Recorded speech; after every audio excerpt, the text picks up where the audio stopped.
सोने का पिंजरा और राजकुमारी की धर्मी कहानी। रहस्यमय प्रासाद प्राचीन काल में एक अद्भुत और रहस्यमय राज्य था जिसका नाम था पुंजवाड़। यह राज्य अपनी समृद्ध, शांतिपूर्ण वातावरण और उच्च नैतिकता के लिए प्रसिद्ध था। राज्य में एक महल था जिसका नाम था सुरमणि महल। इस महल के अंदर एक अद्भुत सोने का पिंजरा रखा था जिसमें एक राजकुमारी को बंद किया जाता था। राजकुमारी का नाम था कृष्णा। वह एक अत्यंत सुंदर और धर्मपरायण लड़की थी जिसने बचपन से ही अपने माता पिता से सत्य और धर्म की शिक्षा ली थी। लेकिन एक रहस्यमय घटना ने उसकी जिंदगी को बदल दिया था। उसकी माँ राजमाता सरस्वती हमेशा उसे चेताती रहती थीं कि उसे अपनी यात्रा पर निकलने से पहले उस पिंजरे के रहस्य को समझना होगा। सोने का पिंजरा कृष्णा के पिता राजा सूर्यनारायण एक महान और न्यायप्रिय शासक थे, लेकिन उनकी एक रहस्यमय आदत थी। वह हमेशा एक सोने का पिंजरा महल के भीतर रखते थे और इस पिंजरे में किसी को भी बंद नहीं किया जाता था। यह पिंजरा प्रतीक था एक बुरी घटना के आने का। कृष्णा को हमेशा यह पिंजरा आकर्षित करता था, लेकिन उसकी माँ उसे हमेशा चेताती रहती थी कि इस पिंजरे का खुलासा बहुत ही खतरनाक हो सकता है। एक दिन जब कृष्णा ने इस पिंजरे का रहस्य जानने का मन बनाया तो उसकी जिंदगी पूरी तरह से बदल गई। वह सोने के पिंजरे के पास पहुंची और उसने देखा कि पिंजरे में एक कागज था जिस पर लिखा था, जो इस पिंजरे को खोलने का प्रयास करेगा उसे एक ऐसे रहस्य का सामना करना पड़ेगा जो संसार के लिए एक भयंकर संकट बन जाएगा। और न्याय का द्वंद्व। कृष्णा ने सोचा, क्या यह चेतावनी सच है? क्या मुझे इस पिंजरे को खोलने का साहस करना चाहिए? लेकिन उसे यह भी एहसास हुआ कि धर्म के मार्ग पर चलते हुए ही वह अपने राज्य और परिवार को बचा सकती है। एक दिन पिंजरे को खोलने का फैसला लेते हुए कृष्णा ने वह कागज पढ़ा और पिंजरे को खोल दिया। जैसे ही उसने पिंजरा खोला, एक भयंकर आंधी चलने लगी और महल में गहरी अंधकार छा गई। तभी उसे एक आवाज सुनाई दी, अब तुम्हारे सामने वह समय है जब तुम्हें अपने धर्म और न्याय का चुनाव करना होगा। नई यात्रा की शुरुआत। इस रहस्यमय घटना के बाद कृष्णा को एक अत्यधिक मुश्किल यात्रा पर भेज दिया गया। उसे अपनी धर्म और सत्य की राह पर चलते हुए एक महान संघर्ष का सामना करना था। वह जानती थी कि उसे इस संकट से बाहर निकलने के लिए कई कठिनाइयों से गुजरना होगा और उसे अपने भीतर के भय को हराकर उस सत्य तक पहुंचना होगा जिसे वह अब तक नहीं जान पाई थी। अंधकार का रहस्य। कृष्णा ने सोने का पिंजरा खोलने के बाद महल में अजीब तरह की चुप्पी और अंधकार महसूस किया। महल की दीवारें जैसे गहरे मौन में डूब गई थीं और कोई भी दरवाजा या खिड़की खुलने की आवाज नहीं आ रही थी। तभी उसकी आंखों के सामने एक धुआं उभरा और उसमें एक आकृति उभरी। वह आकृति धीरे धीरे स्पष्ट होती गई और कृष्णा ने देखा कि वह आकृति किसी जादुई शक्ति का प्रतीक है जो पिंजरे के खोलने से उत्पन्न हुई थी।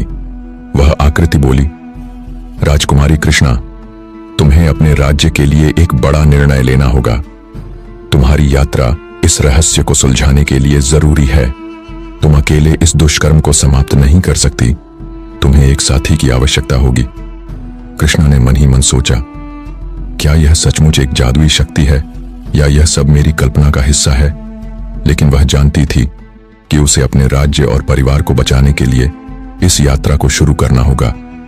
पहला संकेत। कृष्णा की यात्रा के पहले कदम के रूप में उसे महल से बाहर निकलने का संकेत मिला। जैसे ही उसने महल के बाहर कदम रखा, उसे एक पुराना मंदिर दिखाई दिया जिसका दरवाजा भारी और जंग लगा हुआ था। मंदिर के अंदर एक यंत्र था जो सोने के पिंजरे से जुड़ा था। यह यंत्र बहुत ही पुराना था और उसके ऊपर एक शेर का चित्र उकेरा हुआ था। कृष्णा ने यंत्र को हाथ में लिया और देखा कि उसमें एक अजीब सा पंखा था जो एक विशेष दिशा में घूम रहा था। पंखा जैसे ही घूमा, उसने देखा कि सामने की दीवार पर एक संदेश उभरने लगा। संदेश था, धर्म और सत्य का मार्ग तुम्हारे भीतर है, लेकिन बाहरी दुनिया में उस मार्ग का पालन करने वाले कम हैं। उस राह पर चलने के लिए तुम्हें अपनी शारीरिक और मानसिक शक्ति को परखना होगा। शेर की चुनौती। इस रहस्यमय संदेश को पढ़ने के बाद कृष्णा ने महसूस किया कि उसे किसी चुनौती का सामना करना पड़ेगा। जैसे ही वह मंदिर से बाहर निकली, सामने एक विशाल शेर दिखाई दिया। शेर की आंखों में आग जल रही थी और वह गुस्से से दहाड़ता हुआ कृष्णा की ओर बढ़ने लगा। कृष्णा ने सोचा, यह शेर तो निश्चित ही एक प्रतीक है, इसका सामना कैसे करूं? तभी उसे याद आया कि उसकी मां ने उसे हमेशा बताया था कि धर्म का पालन करते हुए किसी भी चुनौती का सामना किया जा सकता है। कृष्णा ने अपनी आंखें बंद की और गहरी सांस ली। जैसे ही उसने अपने मन को शांत किया, शेर ने उसकी आंखों में देखा और शांत हो गया। शेर ने अपनी दहाड़ को शांत किया और एक कदम पीछे हटते हुए बोला, तुम धर्म की शक्ति से परिपूर्ण हो राजकुमारी, अब तुम्हें अपनी यात्रा पर आगे बढ़ने का अधिकार है। एक अजनबी सहायक कृष्णा की यात्रा जारी रही और वह एक घने जंगल से गुजर रही थी। अचानक एक अजनबी व्यक्ति उसकी राह में आ खड़ा हुआ।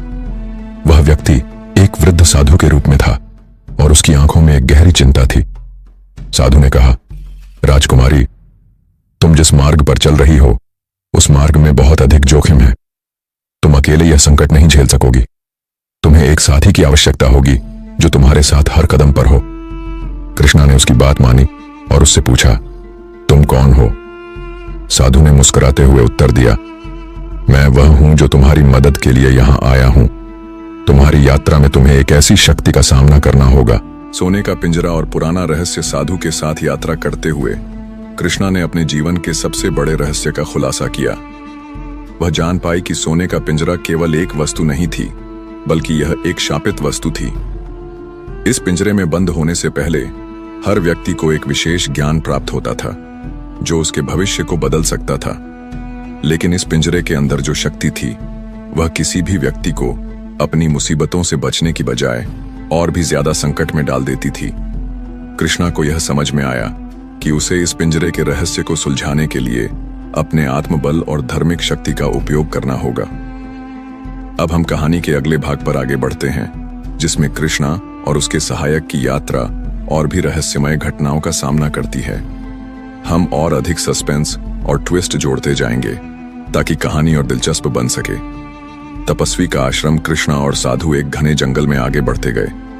जंगल का वातावरण अजीब सा था और हवा में एक रहस्यमय गंध फैली हुई थी। इस अंधेरे जंगल में उन्हें अचानक एक प्राचीन तपस्वी का आश्रम दिखाई दिया। आश्रम की दीवारें मोटी और काई से ढकी हुई थीं और चारों ओर जंगली पौधे उगे हुए थे, लेकिन भीतर से एक हल्की सी आंच और संतुलित शांति महसूस हो रही थी। साधु ने कृष्णा से कहा, यह आश्रम तुम्हारे लिए एक महत्वपूर्ण स्थान है। यहां तुम्हें वह ज्ञान मिलेगा जो तुम्हारी यात्रा के लिए आवश्यक है। कृष्णा आश्रम में दाखिल हुई और अंदर जाकर उसने देखा कि तपस्वी एक साधारण कक्ष में बैठे थे। उनकी आंखों में गहरी चुप्पी थी, लेकिन उनके चेहरे पर एक मुस्कान थी। तपस्वी ने कृष्णा से कहा, राजकुमारी, तुम जिस मार्ग पर चल रही हो वह अत्यंत कठिन है। तुम्हें अपने भीतर के डर और भ्रम को पार करना होगा। तुम्हारा पिंजरा तुम्हारी यात्रा का केवल पहला चरण था। असली परीक्षा अब शुरू होगी। कृष्णा ने पूछा, क्या आप मुझे यह बता सकते हैं कि सोने का पिंजरा वास्तव में क्या है? तपस्वी ने उसकी आंखों में देखा और कहा, सोने का पिंजरा एक शापित वस्तु है जो प्रत्येक व्यक्ति को उसके भीतर के सबसे बड़े भय का सामना करने के लिए मजबूर करती है। लेकिन यह केवल एक बाहरी रूप है। असली शाप तुम्हारे भीतर है। तुम अगर अपने भीतर के अंधकार से पार नहीं पाओगी तो तुम कभी भी इस यात्रा को समाप्त नहीं कर सकोगी। का संघर्ष। तपस्वी की बातों ने कृष्णा को अंदर से झकझोर दिया। वह समझ नहीं पा रही थी कि उसे क्या करना चाहिए।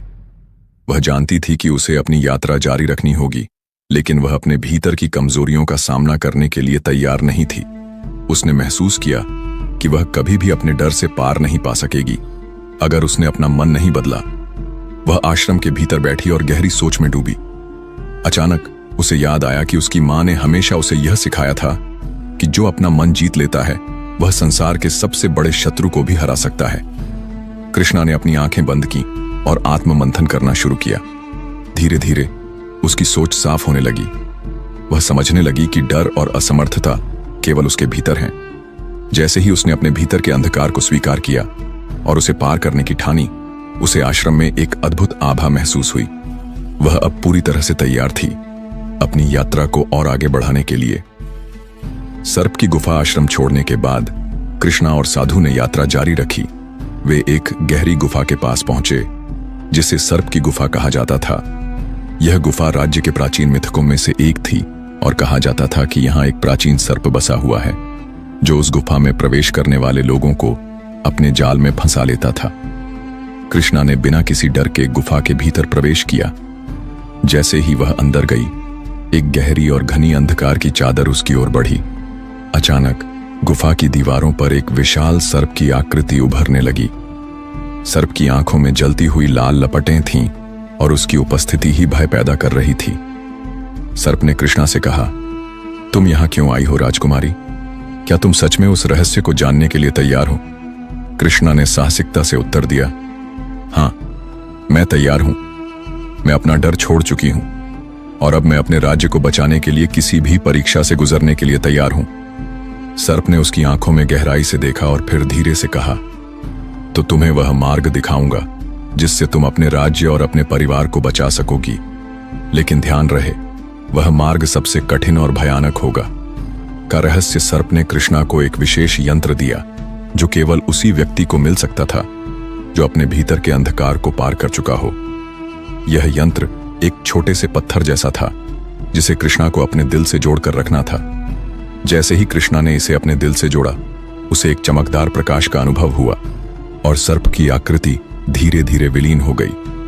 सर्प की बातों ने कृष्णा को यह समझाया कि उसे केवल अपने भीतर के डर को दूर करना नहीं था, बल्कि अपने राज्य के लिए एक बड़ी बलिदानी यात्रा पर निकलना था। अब कृष्णा की यात्रा और भी रहस्यमय होती जा रही है और उसे जो सच्चाई जानने का अवसर मिल रहा है, वह केवल उसे ही नहीं बल्कि पूरे राज्य को प्रभावित करेगी। यह कहानी हर कदम पर नए रहस्यों और सस्पेंस से भरपूर होगी और कृष्णा को अपने धर्म के मार्ग पर चलने की प्रेरणा देती रहेगी। गहरे समुद्र की ओर कृष्णा और उसके साधु साथी की यात्रा अब एक नई दिशा में मुड़ी थी। सर्प से प्राप्त यंत्र के बाद कृष्णा को एक और अद्भुत संदेश मिला। यह संदेश समुद्र के बीच से आया था और यह बताता था कि उनके राज्य की सुरक्षा का अंतिम समाधान समुद्र के भीतर छिपा हुआ है। कृष्णा ने इस रहस्य को सुलझाने का दृढ़ निश्चय किया। समुद्र की ओर चलते हुए कृष्णा को एक पुरानी नाव मिली जो किसी समय की चुप्पी में खो चुकी थी। नाव में बैठकर वह समुद्र के अंदर गहरे अंधकार में डुबकी लगाने के लिए तैयार हुई। जैसे ही वह नाव में बैठी, पानी के भीतर एक रहस्यमय सी छाया तैरती हुई दिखाई दी। साधु ने उसे चेतावनी दी, यह समुद्र कोई सामान्य समुद्र नहीं है, यहाँ पर एक प्राचीन शक्ति का वास है। अगर तुम ठीक से नहीं सोचोगी तो यह शक्ति तुम्हें समा सकती है। कृष्णा ने गंभीरता से उत्तर दिया, मुझे यह समुद्र पार करना है साधु जी। मैं हर खतरे का सामना करने के लिए तैयार हूं। समुद्र के भीतर एक प्राचीन मंदिर। समुद्र के भीतर अंधकार और पानी के बीच कृष्णा ने देखा कि एक विशाल मंदिर का द्वार धीरे धीरे खुल रहा था। वह मंदिर समुद्र की गहराई में एक बेशकीमती खजाना छिपाए हुए था, लेकिन वह खजाना कोई सोने चांदी का नहीं था। वह खजाना था धर्म और सत्य का एक सच्चा पथ, जिसे खोजने के लिए कृष्णा को अपनी पूरी शक्ति और आत्मविश्वास का उपयोग करना था। जब वह मंदिर के अंदर पहुंची तो वहां एक और रहस्यमय व्यक्ति का सामना हुआ। वह व्यक्ति एक अधिग्रहित देवता का रूप धारण किए हुए था। उसकी आंखों में एक गहरी चुप्पी थी और वह कृष्णा की ओर देख रहा था। उस देवता ने कहा, तुम जो खोजने आई हो वह कोई साधारण चीज नहीं है। यह एक ऐसा सत्य है जिसे जानकर तुम और भी कठिन रास्तों का सामना करोगी। तुम एक राजकुमारी हो, लेकिन तुमसे बहुत बड़ा कदम उठाने की उम्मीद की जाती है। क्या तुम तैयार हो? कृष्णा ने दृढ़ता से उत्तर दिया, मैं तैयार हूं। देवता मुस्कुराया और बोला, तो तुम्हें यह जानने की जरूरत है कि धर्म का रास्ता कभी आसान नहीं होता। यह यात्रा तुम्हारी परीक्षा लेगी और तुम्हें हर कदम पर अपनी आत्मा को परखना होगा। एक अंतिम परीक्षा। देवता ने कृष्णा को एक अंतिम परीक्षा देने के लिए कहा। यह परीक्षा उसके विश्वास, साहस और आत्मबल की थी। वह परीक्षा थी अपना डर और आंतरिक घृणा को छोड़ देना। कृष्णा ने अपने भीतर झांकने की कोशिश की। उसने महसूस किया कि उसका सबसे बड़ा डर कभी उसका राज्य खोने का था, कभी अपने परिवार और प्रियजनों को बचा ना पाने का। लेकिन अब उसे यह समझ में आ गया था कि यह सब केवल अस्थायी थे। सच्चा धर्म और सत्य सिर्फ आत्मिक शांति से आता है। जैसे ही उसने अपना डर छोड़ दिया, मंदिर के भीतर एक तेज प्रकाश चमका और देवता ने कहा, तुमने परीक्षा पास की कृष्णा। अब तुम उस सत्य से जुड़ी हो जिसे पूरा राज्य जानता नहीं था। राज्य में वापसी। कृष्णा की यात्रा अब अपने अंतिम चरण में थी। उसने वह सत्य प्राप्त कर लिया था जो उसके राज्य को बचाने में सक्षम था। वह अब अपने राज्य में लौटने के लिए तैयार थी। जैसे ही वह महल में पहुंची, उसने महसूस किया कि सब कुछ बदल चुका था। महल की दीवारों पर अब एक नई आभा थी और राज्य के लोग भी एक नई उम्मीद और शक्ति से भरे हुए थे। राजकुमारी कृष्णा ने राजमहल में अपने पिता से मिलकर उसे बताया कि उसने किस तरह अपने डर और संकोच को छोड़कर अपने राज्य और अपने लोगों के लिए एक सच्चा मार्ग ढूंढा है। उसकी बातें सुनकर राजा ने कहा, तुम्हारी यात्रा केवल तुम्हारे लिए नहीं बल्कि हमारे राज्य के लिए भी एक अमूल्य धरोहर बन गई है।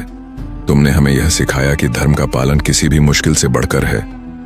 कृष्णा ने अपने राज्य के लोगों को बताया कि सच्ची शक्ति बाहरी चीजों से नहीं बल्कि आत्मविश्वास और धर्म से आती है। उसका उद्देश्य केवल राज्य को बचाना नहीं था बल्कि लोगों को यह समझाना था कि जीवन में सबसे महत्वपूर्ण चीज धर्म, सत्य और आत्मा की शांति है। राज्य में अब कोई संकट नहीं था। कृष्णा ने अपने राज्य को एक नए दिशा में मार्गदर्शन किया और उसने साबित कर दिया कि किसी भी संकट का सामना सच्चे विश्वास, धर्म और सत्य से किया जा सकता है। अब राजमहल में खुशियां और शांति का माहौल था और राज्य ने उसे अपनी असली रानी के रूप में स्वीकार किया। कृष्णा की यात्रा ने यह साबित किया कि धर्म, सत्य और आत्मविश्वास के साथ कोई भी चुनौती पार की जा सकती है। उसने अपने राज्य को न केवल बचाया बल्कि उसे एक नई दिशा भी दी। यह कहानी एक प्रेरणा बनकर हर व्यक्ति को यह समझने में मदद करती है कि भीतर की शक्ति और आत्मविश्वास से कोई भी मुश्किल हल हो सकती है।